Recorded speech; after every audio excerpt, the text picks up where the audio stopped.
There's a question here, please.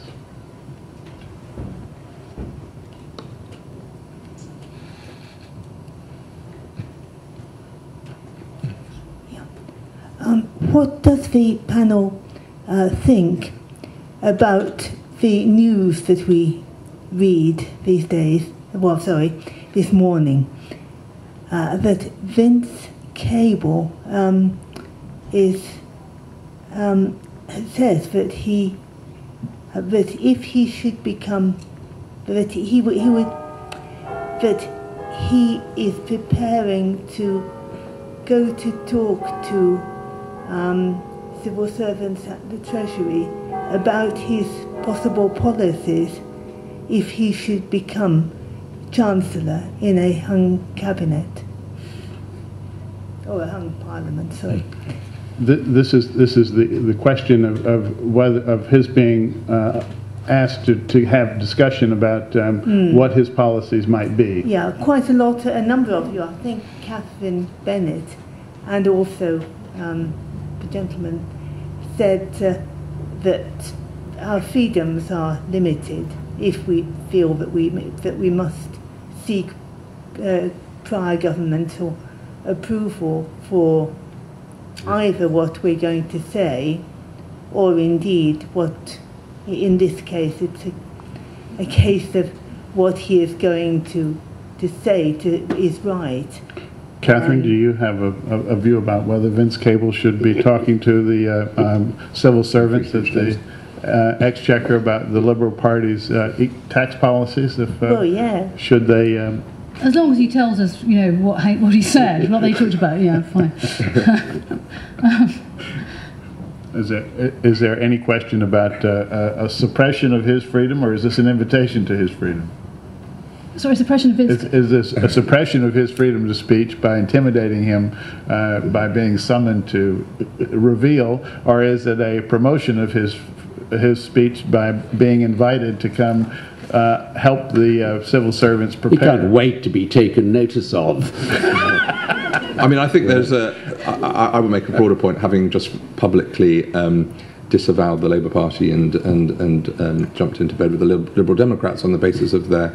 it's a pretty futile exercise. Not necessarily. Well, we'll see, Geoffrey. On the basis of their civil liberties and in bed with wankers. But I would say that there is a rejuvenation of democracy, for which there is a tangential relationship with free speech issue, if we get voting reform and if we can get a situation where we can avoid the situation that will arise at the next general election, whoever wins, whether it is Labour or Conservative or whether it is hung, that the party that will win and that will initiate laws on free speech and other civil liberties will have had the active endorsement of 1 in 5 members of the population. That will be the case if either Labour or Conservative win 40% on the basis of a 50-55% turnout, which is predicted. We have a massive democracy deficit in this country, which impacts on free speech. We have a very patient member of the audience here who would... I'd like to... 2 points here. Kathleen, you mentioned national security. Well, who defines national security? Look in the last 5 years. Well, look at the last 10 years. Look at the period when Britain decided to go into Iraq. I mean, what kind of free speech was there? What was defined as national security? Islamophobia had its birth in precisely the kind of position that the state took in relation to national security. So I don't really buy that as a parameter for that. But the thing I think that all the speakers have been silent about is this assumption that in fact we do have some level of speech, free speech. The corporate media, the media is actually owned by corporations. It represents particular corporate interests. Even Radio 4 represents, if you analyze the kind of topics that it allows to have discussions about, are representing a particular class, particular interests in this society. So certain people have access by virtue of their position in relation to corporations, and the majority of people don't. And that is a major, major assault, major framework for denial of free speech, because a lot of voices of trade unions, voices of black people, don't get across in most of this media. So your point is that the small voices are less free than large voices. Well, I'd say that I would say that there are more members of trade unions in this country than there are of corporate owners, and yet they don't get the same amount of say or proportional say in the media that the corporations get.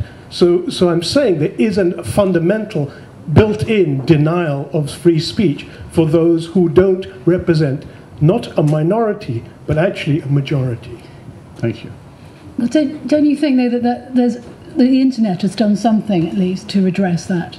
I mean, I think I take your point completely. Yeah, the media is an exclusive thing. Most, the vast majority of people find it very difficult to get any access to it. But I do think that one very good thing about newspapers going online, for example, and the sort of development of blogging, does mean that actually you do have much more of a sense of what people who normally have had a platform do have to say, and many of them are actually saying it. And I don't feel that people are denied access for their views in the way that they used to be even sort of 5 years ago. I think that's changed. I mean, I would agree with you to a large degree. I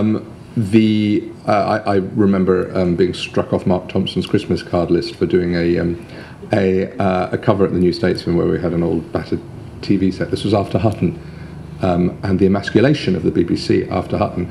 And I had a BBC old sort of test card thing in the TV set, and underneath was I changed the acronym to Broken, Beaten, Cowed, and I still answer to this day, and I do panels with him and his people, basically saying, look at the stories the BBC is not covering. It is not doing it for left-wing bias, for right-wing bias, for this bias, for that bias. I do not buy any of those conspiracies.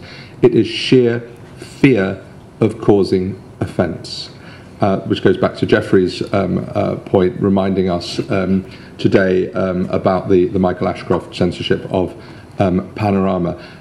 One of the biggest challenges, alongside the libel challenge that we are seeking to take up at the moment, is the demise of investigative journalism. And that is to a very strong degree financially driven. If you, as a newspaper editor, have a team of 5 to 10 reporters, and the whole point of investigative journalism is just literally say, just go off, disappear for 3 to 6 months, whatever it is you're trying to do. You're digging up some revelations on misgovernment here, mismanagement there, whatever. Good old-fashioned investigative journalism that most of the papers used to do and used to throw money at. And if you do investigative journalism, you can't get immediate bangs for your bucks. You do not get instant return on your story. So when the bean counter comes in and says, what's this person been doing over the past year? How many bylines, how many names in the newspaper has this journalist got? Only 2. That isn't the point. The point is holding truth to power, and we in this country do it very poorly. Just one little anecdote. I was meeting an old friend who was in the political lobby at Westminster, who had become a director of communications at a government department, and it was a week when Tony Blair was getting a kicking all over the place. And I said to him, God, you must be feeling really beleaguered in here. And he turned around and said, what are you talking about? He said, on a very good day, you journalists find out 1% of what's going on.